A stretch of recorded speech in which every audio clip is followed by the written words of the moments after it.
കള്ളന്മാരിൽ ഒരാളെ നമ്മൾ വ്യക്തമായി കണ്ടിട്ടുണ്ട്. അങ്ങനെയാണെങ്കിൽ കല്യാണത്തിന് മുന്നേ അവനെ വിഗ്രഹം കൂടെ ഞാൻ കണ്ടുപിടിക്കാം സാർ. അത് കൊള്ളാം. പിന്നെ ഒരു കാര്യം ചെയ്യാം, വണ്ടി ഓടിച്ച് ഞാനെന്ന് പറയാം. എൻ്റെ കല്യാണം കഴിഞ്ഞല്ലേ, ഞാൻ സസ്പെൻഷൻ മേടിച്ച് വീട്ടിലിരിക്കാം. താൻ പോയി കേസ് അന്വേഷിക്കുക. ഏറ്റല്ലോ അല്ലേ? ഒരു മിനിറ്റ്. ആമാ ഫ്രിഡ്ജിന്റെ മുകളിലിരുന്നാണോ? 4710 രൂപ. ഞാൻ കണ്ടില്ല. ഇല്ല ഇല്ല ഇല്ല. അറിയാം.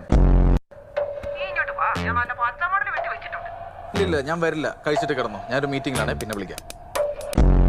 ഇതിൽ 6ാമത്തെ പേജ് വായിച്ചു. ഗവൺമെന്റ് തസ്തികയിലേക്ക് 101 ഒഴിവുകൾ. പണിക്ക് പോകാനാണോ? അതൊന്നും ആവില്ല. പോസിറ്റീവായിട്ട് ചിന്തിക്കേ. അതല്ല, അതിന് താഴെ ഇതായിരിക്കും. ഓ, പക്ഷെ ഇതിനെതിരെ നമുക്ക് എന്ത് ചെയ്യാൻ പറ്റും? പെരുകുന്ന ജനസംഖ്യക്കെതിരെ നമ്മൾ ആഞ്ഞടിക്കും. ജനസംഖ്യയോ? യുവതിക്ക് ഒറ്റ പ്രസവത്തിൽ 8 കുട്ടികൾ.